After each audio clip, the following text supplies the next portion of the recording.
Bueno, vamos a seguir leyendo, ¿no? Este sería el tercer mensaje que he estado un poco desarrollando sobre Juan el Bautista. Durante dos reuniones, domingos atrás, estuve compartiendo, ¿no?, sobre Juan el Bautista.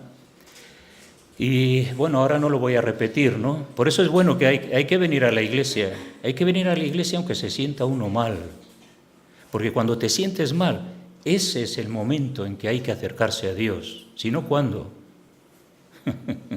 Cuando nos sentimos bien, bueno.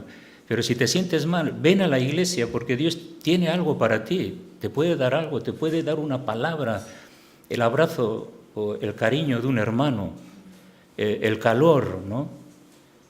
Sin la iglesia no podemos vivir. La iglesia es el ámbito donde Dios quiere que nosotros nos movamos y podamos recibir la palabra de Dios y podamos recibir el aliento. Así que cuando menos te lo esperas, a veces podemos venir a la iglesia, ¿no? Porque yo creo que a todos nos ha ocurrido, que a veces venimos a la iglesia y bueno, igual venimos sin expectativa y creyendo que Dios no tiene una palabra para mí, Dios no me va a responder.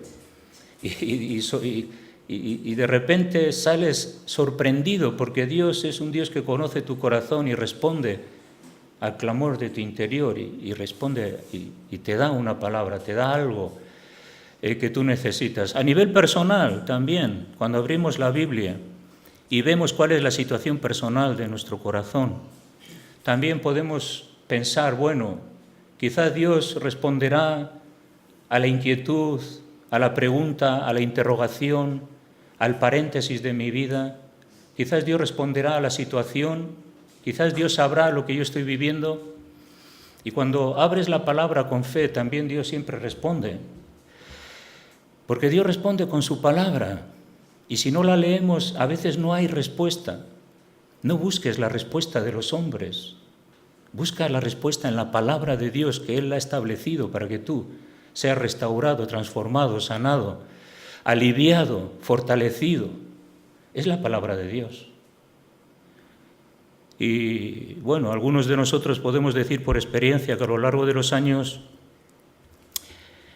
nos hemos dado cuenta que en los momentos más oscuros de la vida hay palabra de Dios también. Y esa es la palabra de Dios la que nos sostiene, no es la palabra de los hombres, no es un sentimiento, no es una emoción, no es palabra de Dios, porque la palabra de Dios es la que nos da fe, la que nos alienta y la que nos sostiene en los momentos difíciles. Y todos pasamos eso. Entonces necesitamos que la palabra de Dios la Biblia esté abierta a nuestros ojos para que Dios nos pueda hablar a través de ella. Sí, Dios nos puede hablar de muchas maneras, pero sobre todo nos habla a través de su palabra. Si no la leemos, estaba leyendo unas estadísticas en Inglaterra, hechas a 790 creyentes que hicieron una estadística. Solamente creo que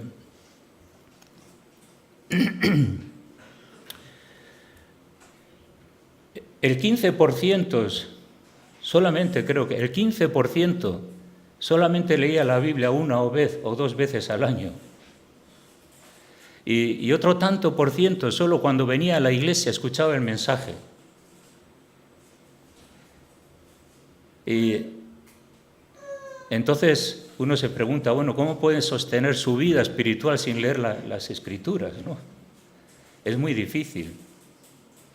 La palabra de Dios es la que nos sostiene, la que edifica nuestra vida, la que nos anima, la que nos ayuda. Y había algunos que decían que muy pocas veces a lo largo del año leen la Biblia, ¿no?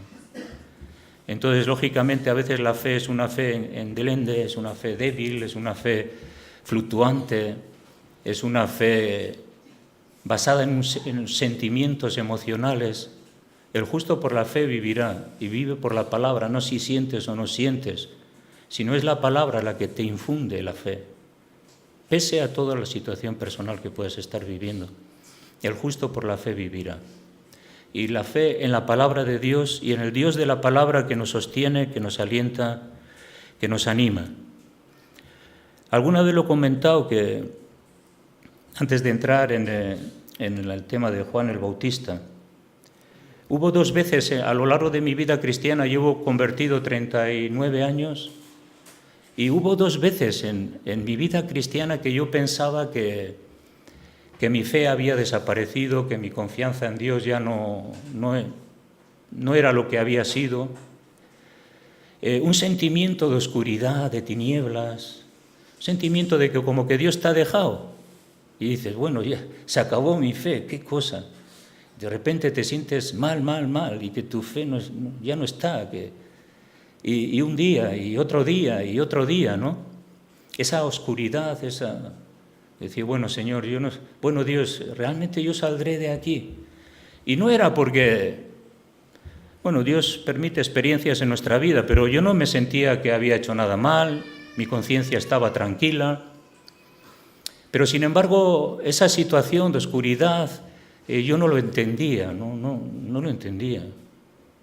2 veces. Menos mal que duró poco, 1 o 2 semanas. Pero cuando uno se esfuerza y sigue adelante, creyendo y esperando a pesar de los sentimientos, a pesar de los deseos, a pesar de los malos pensamientos que vienen, el diablo te dice, Dios ya te ha dejado, Dios ya no te ama, pero mira tú que te pensabas que eras hijo de Dios, ¿y ahora qué? ¿No? Pero bueno, Jesús también experimentó esa oscuridad tremenda, esa tremenda oscuridad donde decía, Padre, ¿por qué me has abandonado?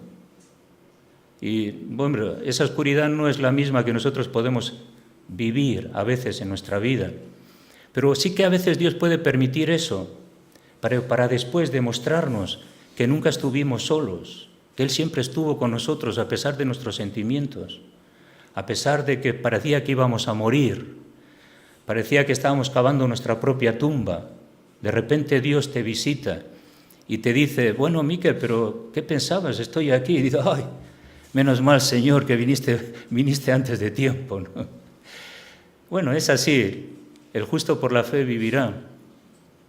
Y tenemos que aferrarnos en su palabra. Para mí Elías ha sido un personaje, el ministerio de Elías, un personaje que me sostuvo durante muchos años. Ese Elías, ¿no? Ahí en la cueva. A veces, pues, estamos ahí en la cueva, no queremos expresar nada, no queremos que nadie nos hable, no queremos decir nada, e incluso estamos indiferentes a la obra de Dios y al ministerio. Ahí estamos en la cueva, ¿no? Pero hay un momento en que Dios nos puede hablar, un silbo apacible, y te despierta y te hace ver que, bueno, ¿qué haces ahí? Que tienes que salir de ese lugar. Yo soy el mismo que puede seguir haciendo tu obra en ti. Amén. Así que ánimo, hermanos, no nos dejemos llevar por el negativismo, los sentimientos pésimos, las emociones derrotadas en nuestra vida. Tenemos que seguir creyendo, seguir confiando contra toda esperanza. Me animaba mucho ese versículo que vino a mi vida en un momento en el que me apoyé durante muchos meses de mi vida también.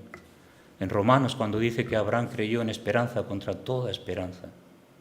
Y a veces estamos nosotros ahí, que creemos contra todo pronóstico, contra toda esperanza, contra todo sistema que parece que habla en contra y que nada va a salir.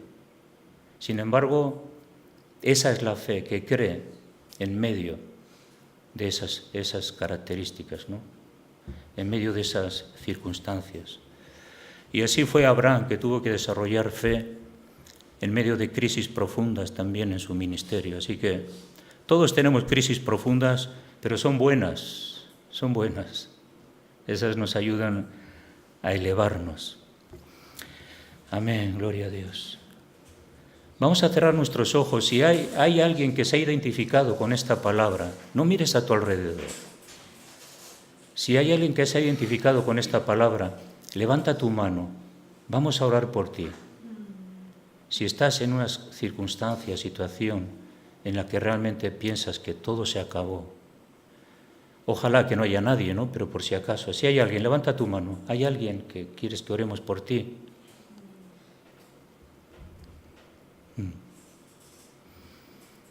Bueno, pues mejor. Amén, gloria a Dios. Vamos a leer en Mateo 3,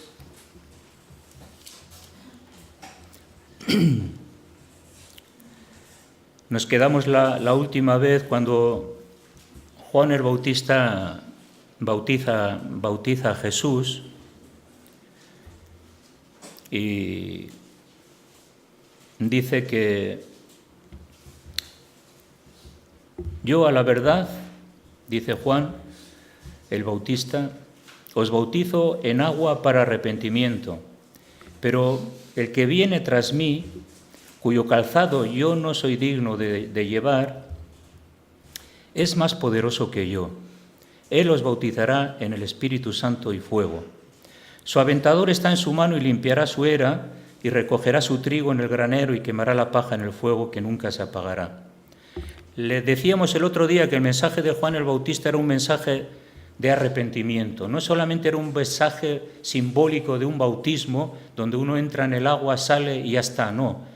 Estaba implícita la predicación de que decíamos que Juan decía, este es el Cordero de Dios, apuntaba a Jesús que quita el pecado del mundo. Este es Jesús en él se está acercando el reino de los cielos. Por lo tanto, el mensaje de Juan era arrepentíos, volveos de vuestros malos caminos. Juan fue por delante de Jesús unos meses antes de que Jesús empezaría su ministerio y él preparó al pueblo.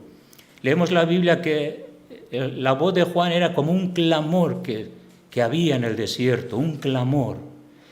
En la vida de Juan el Bautista había un clamor, era el Espíritu Santo que a través de él clamaba con una voz de trompeta, proclamaba que el reino de Dios se está acercando, que Jesús se está acercando, proclamaba que él bautizaba, pero también proclamaba el arrepentimiento para aceptación de Dios a todo aquel que se acercaría a él. Pero ese arrepentimiento también llevaba consigo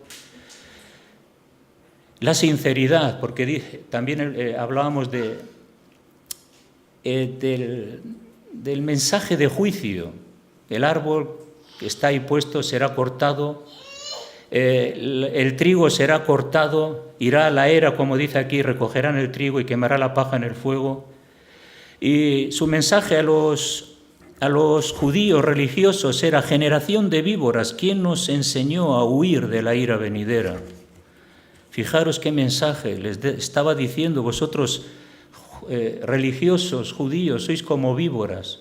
¿Quién os enseñó que es necesario el arrepentimiento para perdón de pecados? Como diciendo que si no sois capaces de realmente arrepentiros, entonces la paja será cortada y el grano será quitado y la paja será quemada.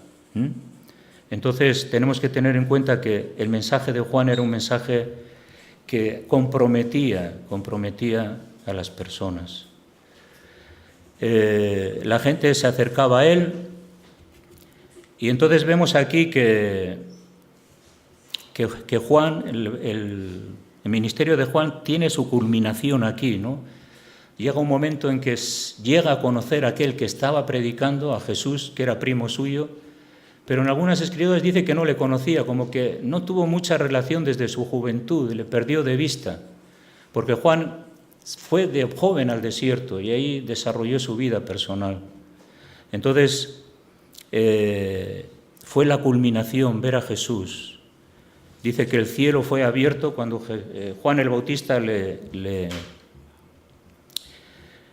bautizó, el Espíritu Santo vino como paloma y la voz del cielo dijo: este es mi Hijo amado, en él tengo complacencia, a él oíd.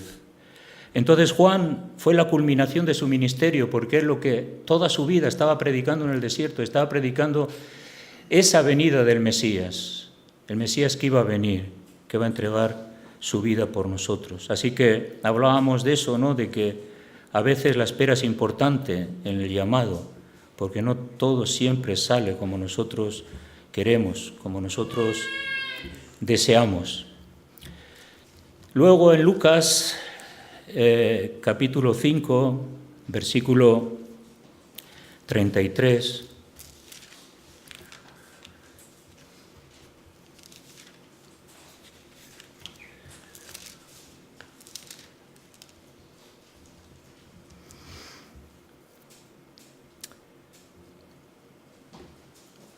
le dijeron.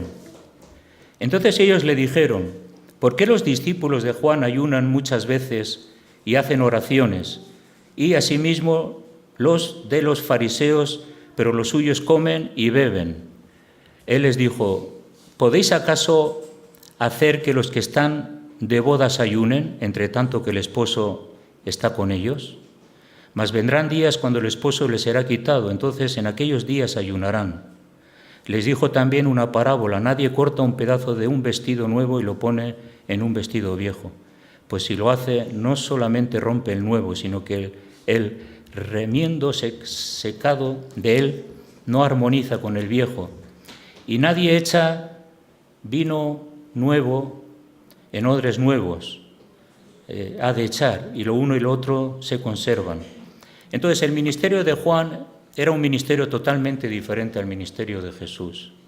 Los discípulos estaban con el esposo, no necesitaban ayunar, no necesitaban la vida asceta que llevaba Juan el Bautista. Sin embargo, Juan el Bautista aceptó ese llamado de esa vida asceta, esa vida apartada, esa vida que tenía que ver con un llamado de Dios para estar en un lugar de preparación.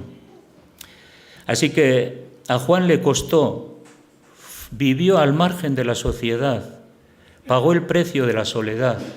El desierto siempre es sinónimo de soledad y de cercanía con uno mismo y con Dios. Y eso es lo que le preparó a Juan para su ministerio.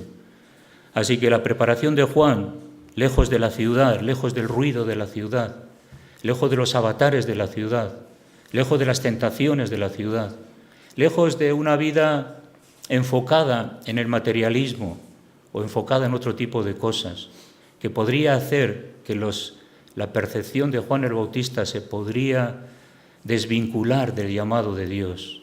Y eso puede ocurrirnos a nosotros.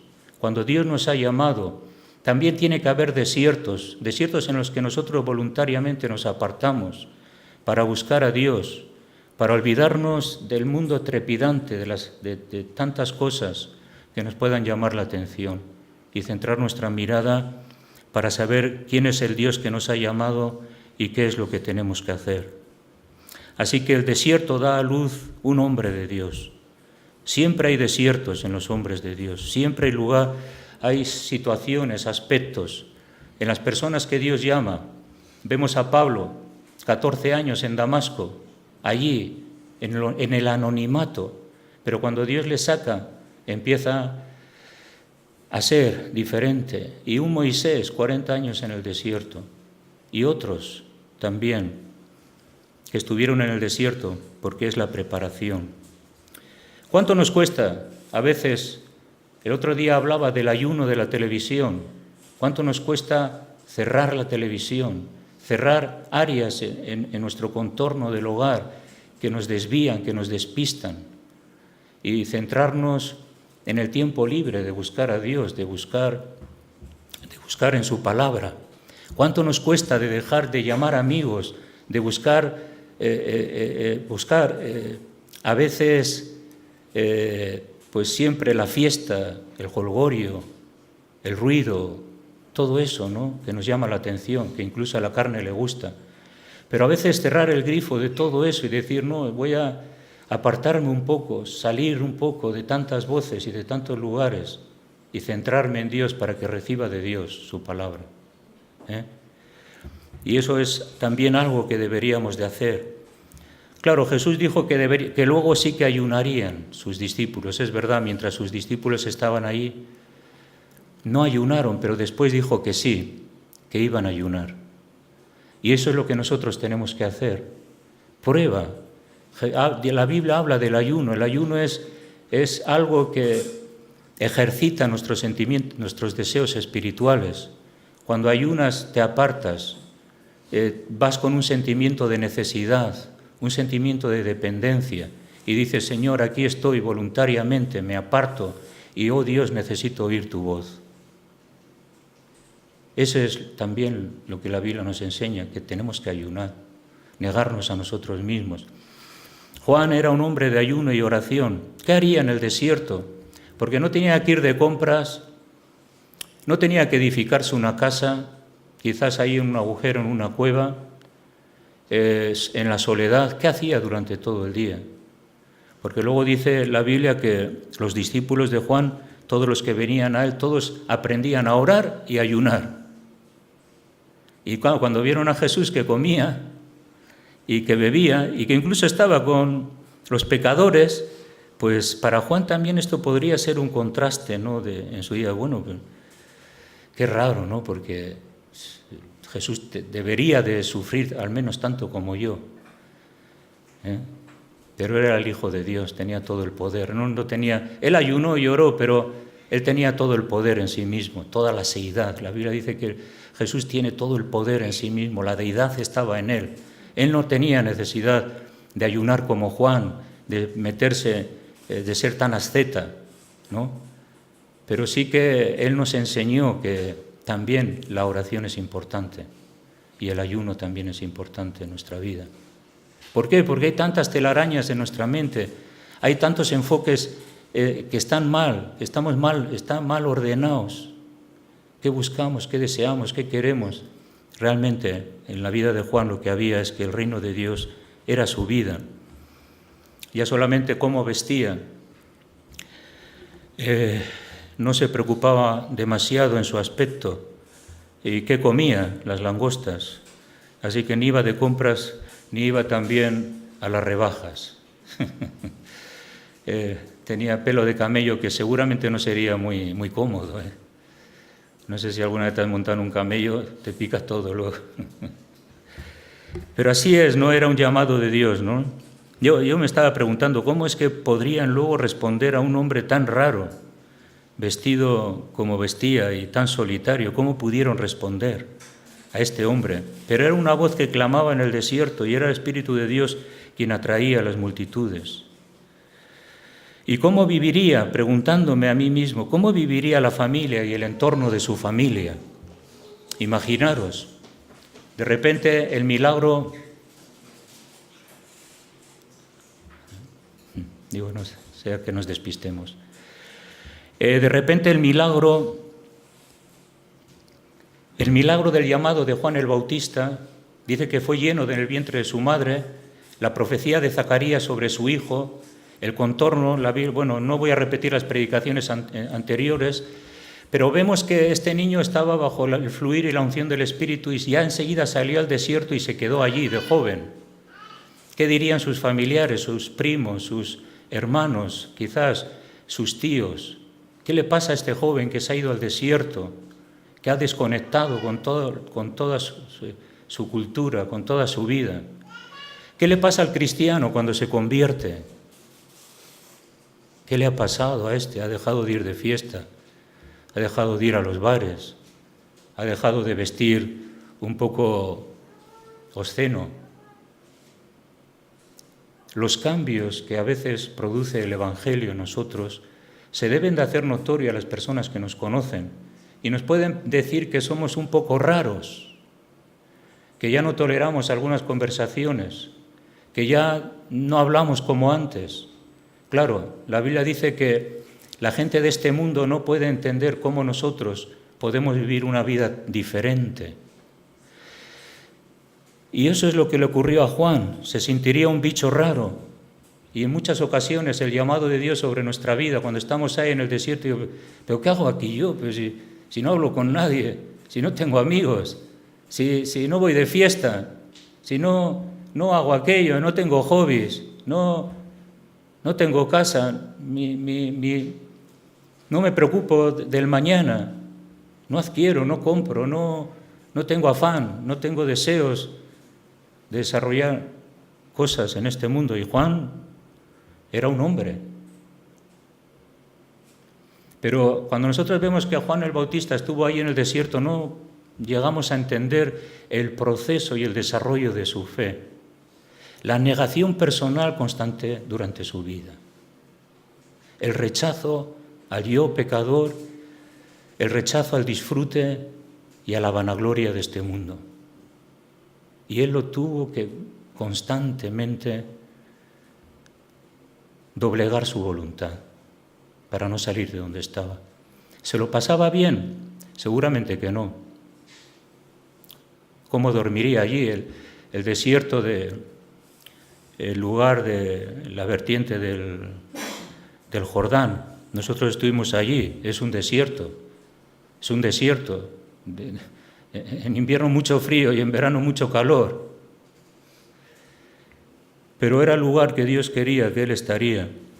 Hermanos, a veces nosotros debemos de tomar lugares para realmente prepararnos para servir a Dios y dejarnos de motivaciones indebidas, de enfoques indebidos, de deseos que nada tienen que ver con el llamado de Dios en nuestra vida.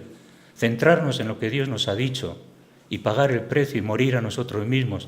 Desde luego que el ministerio de cada creyente nada tiene que ver con el de Juan, porque el de Juan es un ministerio muy especial y no vamos a ser como él, ni mucho menos. Tampoco Dios lo quiere, pero sí que podemos aprender algo de él. Es que él tenía impuesta una disciplina personal, tenía impuesta deseos constantes de afirmar su llamado y esperando que Dios le sacaría de allí cuando sería y hacer su voluntad. Pero bueno, algunos dirían, está loco, ¿no? Está loco. Pero ese loco fue el que preparó al pueblo, ¿no? Ayudó a la gente a venir allí, ¿no? Tampoco tenía esposa, no tenía hijos, fue algo voluntario, ¿no? En su vida. Pablo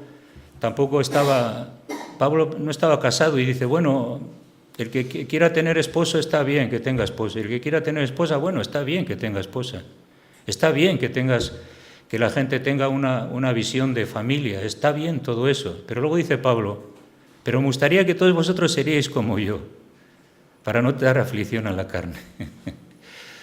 Sí que es verdad que cuando uno está solo puede servir mejor y con más tiempo a Dios, pero eso no quiere decir que no pueda servir a Dios con la familia, ¿no?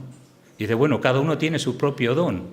Hay personas que tienen el don de continencia, el don de estar solos, el don. Ese es un don de Dios con propósito específico en su vida. En el de Pablo era así. Pero el que Pablo dice, bueno, el que quiera casarse, cásese. Está en su debido. Pero también la soltería es respetable. Si alguien no se casa, me están mirando, no, pues yo no me quiero casar porque quiero servir a Dios mejor. Otra cosa es que inviertas ese tiempo en cosas, el tiempo que no inviertes en la familia en cosas que no debes, ¿no? Pero también la familia y servir a Dios en la familia también tiene propósito. Pero nos damos cuenta que Juan fue al desierto y el Espíritu de Dios estaba con él y él aprendió esa lección. Ahora llegó el momento en que la culminación del bautismo para él fue tremendo, porque estaba cumpliéndose todo lo que él había desarrollado en el desierto, estaba cumpliéndose su fe, su expectativa del llamado de Dios, estaba entendiendo que Dios le había llamado para ir por delante y de repente se da cuenta que tiene que bautizar a aquel, el que estaba predicando, el que estaba anunciando. Imaginaos, se pondría los pelos de punta y le dice Jesús, si yo necesito ser bautizado por ti, ¿tú por qué vienes a mí?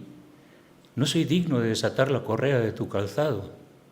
Jesús le dice, no es necesario que hagamos esto. Y lo hizo.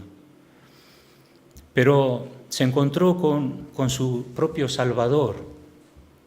Se encontró con su propio Salvador. Y aquel que había proclamado la vida nueva en Cristo, ¿no? Así que vamos a avanzar un poco porque Marcos capítulo 1. Hermanos, no cuando te sientas que estás en un desierto, te sientes incomprendido, tu vida no es igual que las demás, tus valores no son igual que los demás, tu estilo de vida no es igual que los demás, no haces lo que los demás hacen. Glorifica a Dios, da gracias a Dios porque estás en ese lugar, el lugar que Dios quiere para ti, que es la salvación, es el apartarte, Él es ser santo, el aplicar en tu vida la justicia y la verdad de Dios en tu corazón. Hoy, yo cuando me convertí, sí, lleno de amigos, de repente me sentí solo, pero a veces es el precio, un mundo que no te entiende, que no te comprende. Ahora, cuando tú te involucras en el mundo, Empiezas a recibir mensajes subliminares, estilo de vida, conversaciones que te contaminan. Eso no quiere decir que no puedas tener amigos no creyentes, pero la amistad tiene un límite. Tenemos que saber dónde está para no contagiarnos, para no pensar como piensan las mentes que no conocen a Dios, para no tener los objetivos que ellos tienen. ¿Sabéis una cosa? Que eso se pega tan rápido. Y cuando tú te apartas y buscas a Dios, sabes lo que tienes que seguir creyendo y haciendo. Y eso te mantiene en el desierto, te mantiene en el lugar de la cercanía de Dios. Y eso es importante.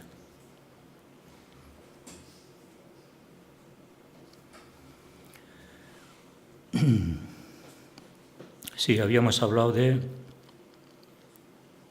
Marcos 1.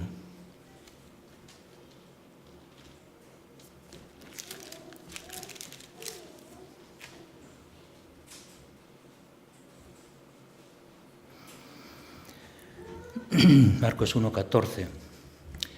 Jesús principia su ministerio. Después que Juan fue encarcelado, Jesús vino a Galilea predicando el evangelio del reino, diciendo: el tiempo se ha cumplido y el reino de Dios se ha acercado. Arrepentíos y creed en el evangelio. Hay varios versículos que hablan de esto. Hablan de que, y esto es importante porque el ministerio de Jesús empezó cuando empezó a declinar el ministerio de Juan el Bautista. Claro, cuando él dice: es necesario que él crezca y que yo mengüe, pero en todos los sentidos de la palabra. El ministerio de Juan, él tuvo que aprender que en su vida tenía que haber una declinación y aquel que estaba predicando tenía que ser exaltado y tenía que tomar el lugar que él no debería de tomar, ¿no? Este es un peligro también a veces en el ministerio y es un peligro a veces también en la vida cristiana, en el que nosotros no menguamos, crecemos. ¿Y qué ocurre? Pues que nos desviamos. Es necesario que Él crezca y que yo mengue. Nosotros tenemos que menguar, Jesús tiene que crecer. Y para eso necesitamos una disciplina personal, ¿no? Para no caer en el orgullo, en la vanagloria y a vivir cosas y aspectos personales en nuestra vida. Mateo 4 vamos a leer.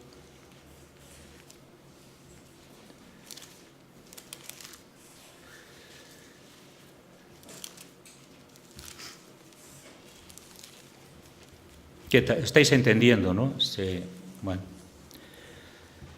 Mateo 4:12. Aquí dice también que cuando Jesús oyó que Juan estaba preso, volvió a Galilea. Así que Jesús intervino en el momento adecuado. Él no enfrentó a Juan. Él sabía que Jesús sabía que había un momento en que Juan terminaba su ministerio y empezaba el suyo. No se entrometió. Sí que vemos por algunos aspectos de los evangelios que hubo un tiempo en que bautizaban los dos, Juan el Bautista y también Jesús, bautizaban los dos. Vamos a leerlo, Lucas 7:18.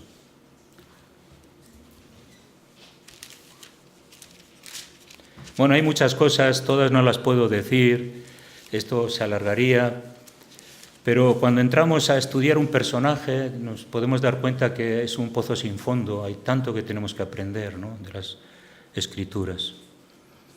A ver, 4:12, Mateo.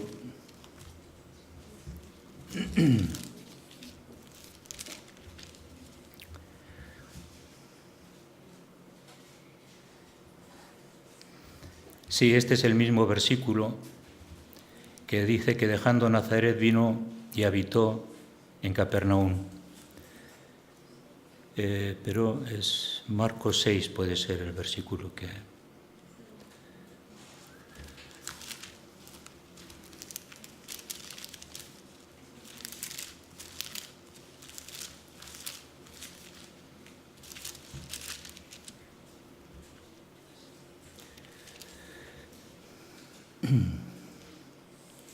Marcos 6:14.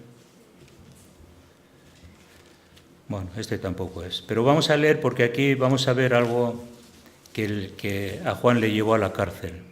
Ya lo leeremos en otro momento. Bueno, vamos a leer este relato de la muerte de Juan el Bautista.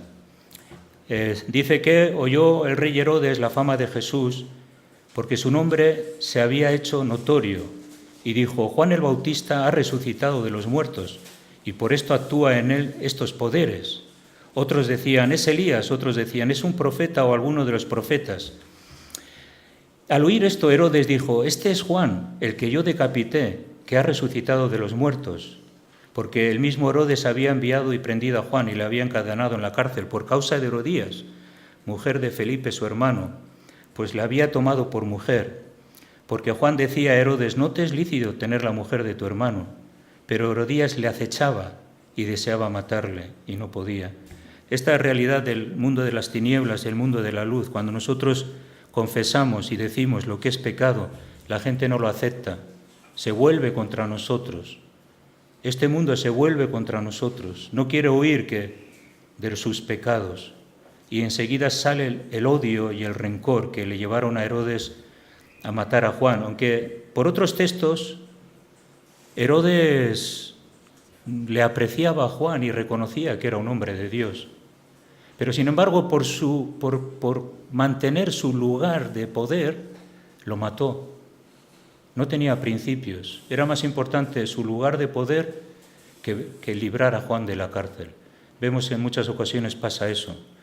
Que uno puede saber y creer y tener principios en su corazón, pero ¿cuánto vale nuestra fe? ¿Estamos dispuestos a renunciar a nuestros valores por mantenernos nosotros mismos en pie? ¿Hasta qué punto estamos dispuestos a sacrificar nuestra fe cristiana? ¿Hasta qué punto? Juan dio su vida, no le importó. Y nosotros tenemos que aprender esa lección, que aunque el mundo es un mundo contrario, agresivo y cruel contra nosotros, vemos la iglesia perseguida, los miles, millones de creyentes muertos por la fe de Jesús. Es un mundo cruel, es el espíritu del anticristo. Es la realidad que a Juan le tocó vivir, pero él fue hasta el final. Dice que entrando la hija de Herodías, que danzó frente a Herodes y le pidió la cabeza de él, ¿no? Entonces,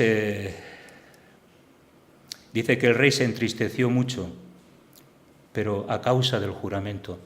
Herodes se entristeció porque había hecho este juramento. Se dio cuenta del error que había cometido, pero siguió manteniendo su puesto. Sacrificó sus principios.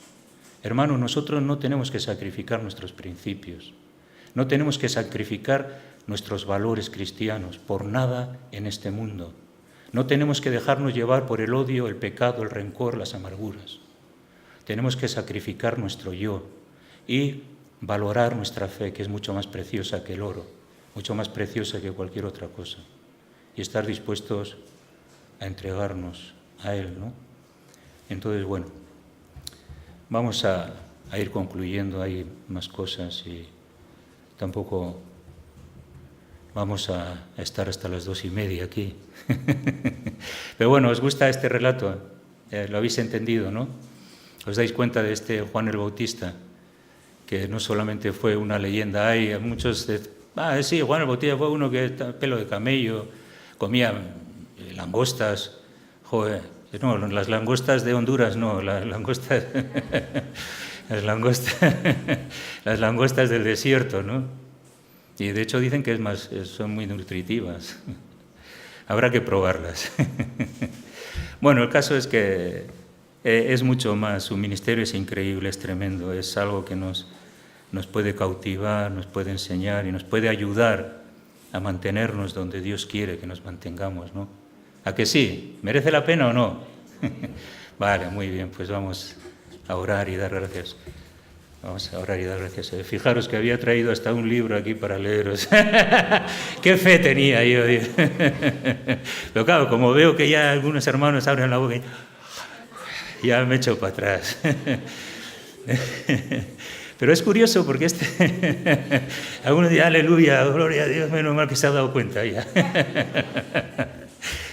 Este es un libro que estaba leyendo Yone, justamente cuando yo estaba preparando esta enseñanza. Y este autor tiene otro libro que también lo leí, que creo que es El perfil de los tres monarcas. Es un libro de bolsillo tipo novela. El perfil de los tres monarcas habla del rey David, es increíble. Es una novela así pequeñita que te la puedes llevar cuando vas en el tren, en el bus, te lo puedes leer. E incluso, bueno, lo promocionamos, Yone. Léete este libro de Juan el Bautista. Bueno, pues igual el domingo que viene seguimos con Juan el Bautista. Vamos a ser seguidores de Juan el Bautista. Oye, pero que lo subo. Luego, bueno, otro domingo vamos a leer, porque es que en el primer viaje misionero había discípulos de Juan el Bautista en Éfeso y en otros lugares, así que fijaros el ministerio de Juan el Bautista lo que abarcó. Lo que pasa que tuvieron que corregir a algunos de esos discípulos, porque estaban tan centrados en Juan el Bautista que le dijeron, no, espera, Apolos fue uno de ellos, que le reconvinieron, era un hombre de Dios, predicaba, era elocuente en las Escrituras, pero tuvieron que recogerle al lado y decirle, Apolos, ven, que te vamos a enseñar mejor la doctrina, que tú estás demasiado vinculado a Juan. Así que, por eso Pablo decía, menos mal que no he bautizado a ninguno de vosotros en Corinto. Unos dicen, yo soy de Juan, otros yo soy de Pedro, otros soy de Ptolomeo, y otros hasta decían que yo soy de Cristo. O sea, que como diciendo, Pablo decía que no, olvidaros quién os ha bautizado y quién ya puede ser el hombre más grande, que lo que hay que hacer es ser seguidores de Cristo, ¿verdad? Bueno, estáis aprendiendo, ¿eh? Muy bien, bueno, vamos a dar gracias. Señor, te damos gracias porque podemos estar en tu presencia. Te damos gracias porque eres bueno con nosotros. Te damos gracias que podemos abrir las Escrituras. Te damos gracias porque hay tantos personajes que podemos estudiar y de todos podemos sacar tantas lecciones diferentes. Pero, Señor, gracias por las Escrituras que nos alientan, nos animan. Y este Juan el Bautista, este personaje también nos alienta. Nos alienta a perseverar, a permanecer, Señor, a no dejarnos doblegar por nada, mantenernos fieles, Señor, y acabar la carrera, Señor, en la cual tú nos has puesto. Por eso, gracias que hemos estado expuestos a tu palabra y sabemos que eso nos inspira fe, nos inspira confianza, nos inspira valor, nos inspira ánimo y nos ayuda a tomar decisiones en cuanto a ti, aleluya, decisiones, Señor, que pueden cambiar nuestro futuro. Por eso, gracias. Yo te doy gracias por mis hermanos, gracias por sus vidas, por el valor que tienen, por cómo es cada uno. La verdad que antes hemos leído el cuerpo de Cristo y es verdad. Señor, gracias, gracias, gracias. Gracias por cada uno que podemos estar aquí delante de ti. Pido tu bendición para mis hermanos, que tú les animes, les ayudes. Señor, desconozco muchas cosas en sus vidas, desconozco su pasado, como hemos cantado, Señor, los fracasos, tantas cosas difíciles, complejas. Pero tú eres el mismo ayer y hoy y por siempre, es el mismo que puedes cambiar el rumbo de nuestra vida. Aleluya. Gloria a ti, Señor. No sin pagar el precio, no sin entrar, Señor, en esos desiertos de nuestra vida personal y aprender ahí cerca de ti. Anima, fortalece, bendice y cumple tus propósitos con nosotros, Señor. Gracias que hasta aquí has tenido misericordia, nos has perdonado, nos has limpiado con tu sangre, has perdonado nuestros errores, has perdonado, Señor, nuestros pecados, tantas cosas. Señor, que tú nos sigas limpiando los pies y las manos de tanta basura, de tantos pecados, de tantas iniquidades. Ayúdanos a centrar nuestra mirada, Señor, en ti. Aleluya. Oh Dios, gloria a tu nombre. Señor, en ti queremos perseverar y seguir hacia adelante, Señor. En el nombre de Jesús.